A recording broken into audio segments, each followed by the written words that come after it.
Welcome everybody. Today our topic is company. Fine. After going through the partnership, अब हमें सीखनी है company की अकाउंटिंग. अब हमारा जो अकाउंटिंग में जो टॉपिक है that is completely based on the company. आज हमें पहले कंपनी को अंडरस्टैंड करना है, फिर उसकी कंपनी की अकाउंटिंग सीखनी है. मैं क्या करने वाला हूँ स्टूडेंट्स को, ऑलरेडी मैंने एक प्रीवियस जो स्टूडेंट्स के लिए एक वो लेक्चर क्रिएट किया था कंपनी के ऊपर कि कंपनी अकाउंट्स होता क्या है. मैंने उसमें फाइनेंशियल मार्क्स के बारे में भी बताया था और मैंने फिर कंपनी के बारे में बताया था.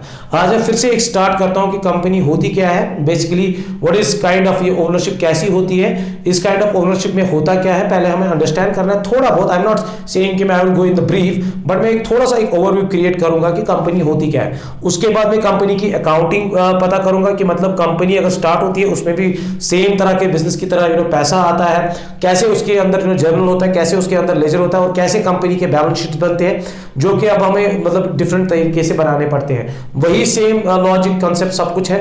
थोड़ा सा हमें पहले अंडरस्टैंड करना है कि कंपनी जो है, अब मैं डिस्कस करना चाहूंगा ये कंपनी होती क्या है. देखिए हमने पता है हमें बिजनेस करना होता है. अगर मैं अकेले बिजनेस करूंगा that business will be called as a sole proprietorship business, कि जिस बिजनेस में मैं खुद ही ओनर मैनेजमेंट सब कुछ एवरीथिंग जो भी मैं सीक्रेट्स बिजनेस के सब कुछ लायबिलिटी वायबिलिटी सारा मेरा.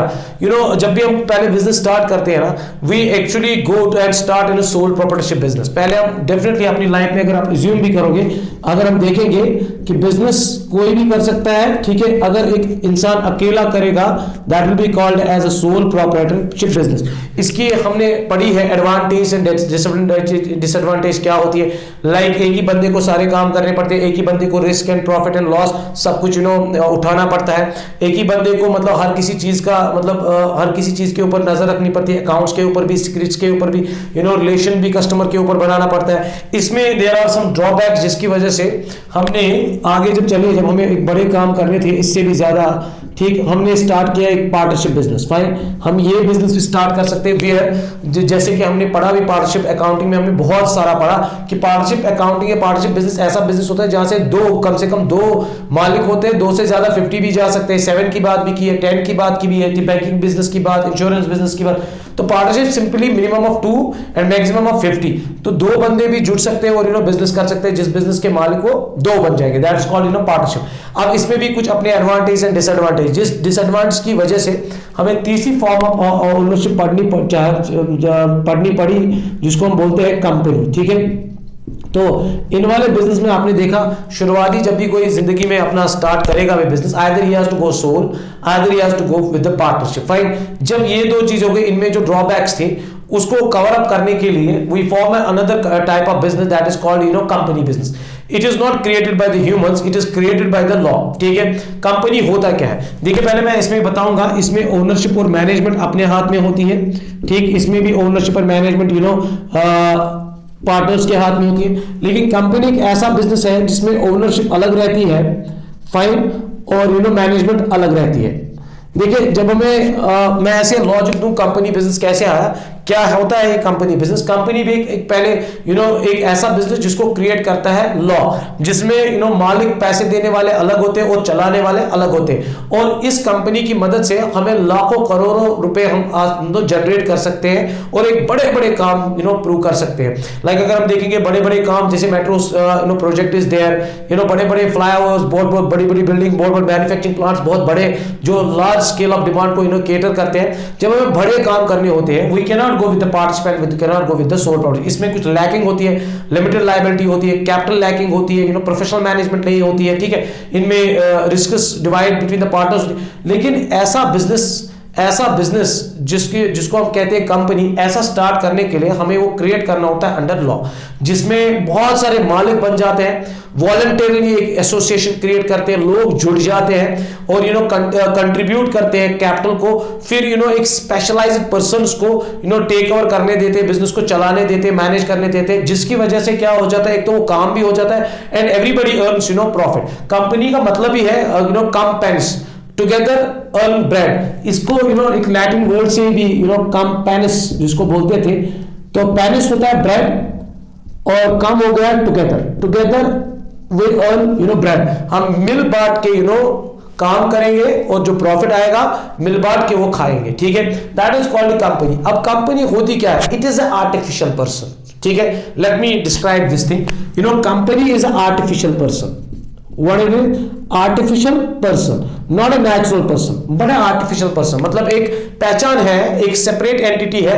If I am not wrong, in 11th we studied business entity concept, जिसमें हमने बिजनेस और बिजनेसमैन को सेपरेट किया था। हमने कहा था कि वो दो सेपरेट एंटिटीज होती है। जब भी हम अकाउंटिंग करते हैं हमें वो सेपरेट माननी होती है। वो purely it is based on the company business. इस कंपनी के ऊपर वो पूरा प्योरली वो प्रिंसिपल अप्लाई हो जाता है।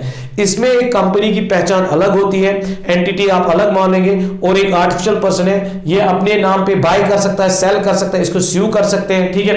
Okay, company is artificial person created by law.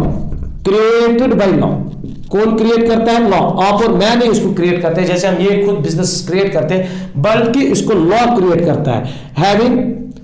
having perpetual succession। perpetual succession बहुत ही इंपॉर्टेंट है। इस कंपनी कभी बंद नहीं हो जाती है अगर कोई इसका मालिक मर जाए, निकल जाए, ट्रांसफर शेयर करे, ठीक है। Perpetual succession, it never comes to the end, ठीक है। इवन दो अगर इसके मालिक शफल भी हो जाएंगे, निकालेंगे भी अपना पैसा, किसी और को ट्रांसफर भी, स्टिल कंपनी के बिजनेस के ऊपर कोई फर्क नहीं पड़ेगी। Like we see in the partnership, कोई आता था तो जाता था, लॉट ऑफ वर्किंग्स और lot of happenings happen in partnership या सोल पार्टनरशिप में तो बिजनेस बंद ही हो जाएगा।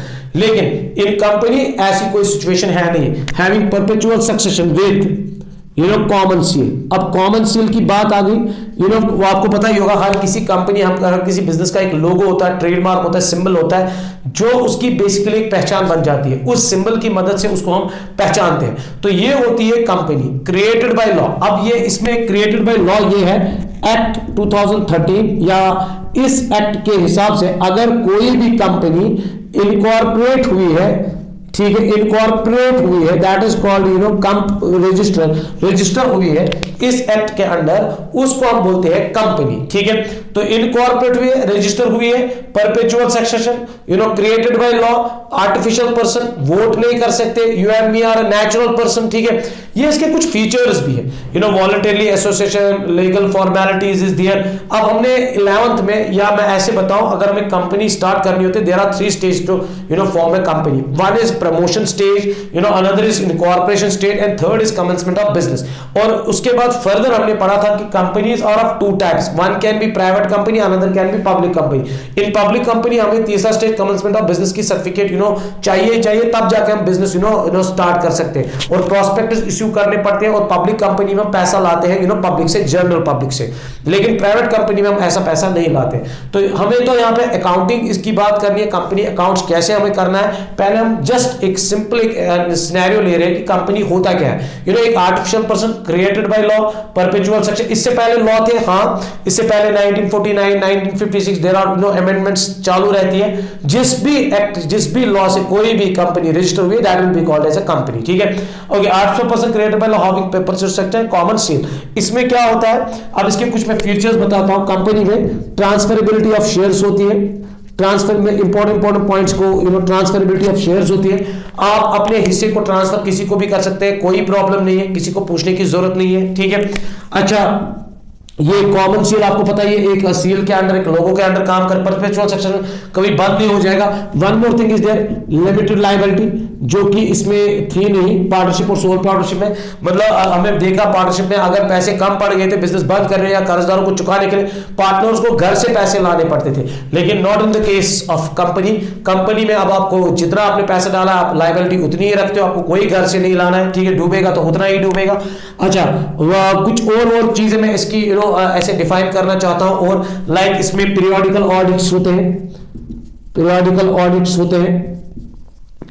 इसमें फीचर्स में ऐसे लिखूंगा, कॉमन सील भी, फाइन, परपेचुअल सक्सेशन भी, perpetual succession, fine. There are other feature जो मुझे टाइम टू टाइम याद आएंगे, मैं उनको डिफाइन करूंगा, but these are very few features जिनके बेसिस पे भी हम कंपनी को अंडरस्टैंड कर सकते हैं। तो कंपनी आज के बाद एक आर्टिफिशियल पर्सन है, हम ही ने क्रिएट किया, हम ही मालिक होते हैं, लेकिन बहुत सारे मालिक होते हैं, बहुत सारा पैसा जनरेट करना होता है।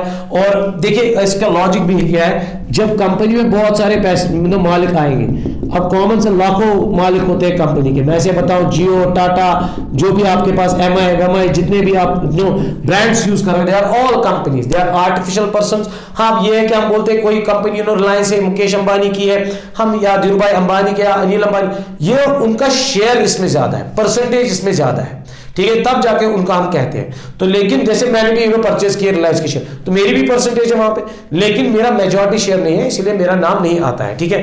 तो Tata is a company, Ratan Tata is, वो सारी कंपनी है जनरल पब्लिक से पैसे लाए हुए हैं। कैसे लाए हुए हैं? और जब ये बहुत सारे मालिक होते हैं, ऑब्वियसली हर कोई चाहेगा मैं इस बिजनेस को चलाऊंगा, इसीलिए कंपनी ने कहा है मालिक तो बहुत है, लेकिन आप फिर लोगों के हाथ में मैनेजमेंट दोगे, आप इसके लिए सिलेक्ट करोगे प्रोफेशनल बॉडी, ठीक है, वो out of given share holder से निकालोगे, आप इसके लिए अलग से लाओगे, वो सेकेंडरी बात है, ठीक है। और कंपनी होती है दो टाइप्स की। अब इसके बाद further what we have to discuss, we have to discuss कि कंपनी इश्यू ऑफ शेयर्स कैसे करती है, ठीक है, that topics need to be touched now. तो इतना मुझे, या मतलब इतना मुझे आई थिंक इतना तो आपको समझ होगा कि अब हमें कंपनी पढ़ा, इसमें भी पैसे कैसे आते हैं, बाय इशूइंग द शेयर्स। अब शेयर्स की बात आ गई, पहले मुझे कंपनी की कैपिटल की बात करनी पड़ेगी। यहाँ पे कंपनी की जो कैपिटल होती है दैट इज फिक्स्ड, कंपनी की कैपिटल होती है फिक्स। जब आप कंपनी रजिस्टर करते हो, आपको इनकॉर्पोरेट करते हो, आपको उसी टाइम अपनी ऑथराइज्ड कैपिटल बोलनी होती है कि आप पूरे लाइफ टाइम आप कितना कैपिटल रेज करना चाहते हो इस बिजनेस में, कितना जनरेट करना चाहते हो। तो कैपिटल विल स्टे फिक्स। अब चेंज कर सकते हैं, there is a lot of memorandum change, articles of association, resolution pass करें। सेकेंडरी बात, कंपनी की खास बात यह है कि कैपिटल फिक्स है, और कंपनी की खास ये बात है capital is divided into segments. किसमें डिवाइड की जाती है? सेगमेंट। मैं ऐसे बताऊं, से फॉर मैं एक छोटी सी एग्जांपल लूंगा, हमें एक बिजनेस स्टार्ट करना है, इट रिक्वायर्स 10 लाख। यहां पे 10 लाख की बात नहीं है, एक्चुअली कंपनी में 10 लाख करोड़ की बात है, उतनी तो हम फिगर्स की बात नहीं करेंगे। 10 लाख करोड़, 5 लाख करोड़, 5000 करोड़, इतनी बड़ी बड़ी कंपनीज में मोटी मोटी कैपिटल होती है। मैंने तो एक सिंपल एग्जांपल ली, अगर हमें सिंपल एग्जांपल से समझ आएगा, हमें ऑटोमेटिकली समझ आएगा सर। एक कंपनी है, it is authorised with 10 lakh उनको जनरेट करनी है, उन्होंने इनको सेगमेंट्स में डिवाइड किया। मान लीजिए एक सेगमेंट का वैल्यू रखा 10, तो टोटल सेगमेंट्स, टोटल टुकड़े कितने हो गए? 1 लाख टुकड़े हो गए। वो कंपनी के पास 1 लाख टुकड़े आ गए। टुकड़े इन्हीं को हम बोलते हैं क्या? शेयर्स। कंपनी की कैपिटल जो होती है वो छोटे छोटे डिनोमिनेशन टुकड़ों में होती है, तो अब वो किस में है? 1 लाख टुकड़ों में है, और हर किसी टुकड़े का वैल्यू है 10 ईच। हर किसी टुकड़े का वैल्यू है 10 ईच। ऐसे होती है कंपनी की कैपिटल। तो इसी इन्हीं यूनिट्स को, इन्हीं सेगमेंट्स को हम कहते हैं शेयर्स। ऐसे जाके कंपनी अब क्या करती है, फिर जो जितने सेगमेंट्स लेगा वो उतने परसेंटेज का मालिक बन जाएगा। यही सेगमेंट्स लेके हम शेयर मार्केट्स में, स्टॉक एक्सचेंज में, फाइनेंशियल मार्केट्स में जाते हैं और लोगों को अपील करते हैं, उनको प्रोस्पेक्टस देते हैं, मोटिवेट करते हैं कि भाई आप हमारी कंपनी में इन्वेस्ट तो नहीं करना चाहते हो, हमारी कंपनी का शेयर मान के चलते हैं अभी 10 रुपए है। ये जरूरी नहीं है 10 होगा, कोई कंपनी 5 का भी रख सकती है, कोई कंपनी 100 का भी रख सकती है, कोई कंपनी 50 का भी रख सकती है। लेकिन यूजुअली इन इंडिया तो डिनोमिनेशन होती है 1 to 100 के बीच में, क्योंकि एक मिडिल क्लास, लोअर क्लास लोग ज्यादा होते हैं, इससे वो भी इन्वेस्ट कर पाते हैं। दैट्स व्हाई हम टुकड़ों का वैल्यू बहुत कम रखते हैं कंपनी में, ठीक है। अब यहाँ पे पहले हम कैपिटल को टुकड़ों में डिवाइड करते हैं, उसके बाद इन टुकड़ों को बेच देते हैं। से फॉर एग्जांपल मेरे पास 1 लाख रुपीस है, आई स्टार्ट परचेजिंग, ये मैं बोलता हूं कि भाई मेरे पास 1 लाख के टुकड़े मुझे दे दो, मेरे पास 1 लाख रुपए, तो मेरे पास कितने टुकड़े आएंगे? 10,000 शेयर्स मैंने बाय किए। Fine out of this at the rate of 10 each. इसका मतलब कंपनी के पास कितनी कैपिटल आ गई? कंपनी के पास 1 लाख रुपए मेरी तरफ से आया, और मैं कितने का परसेंटेज का मालिक बन गया? 10% का मालिक में बन गया। जो भी कंपनी प्रॉफिट कमाएगी, out of that I will get 10% of the profit. अच्छा, किसी ने, चलो किसी के पास भाई 2 लाख थे, उसने 20,000 शेयर्स खरीदे, ठीक है, कितने का एक share? At the rate of 10, तो कंपनी के पास कितने आया?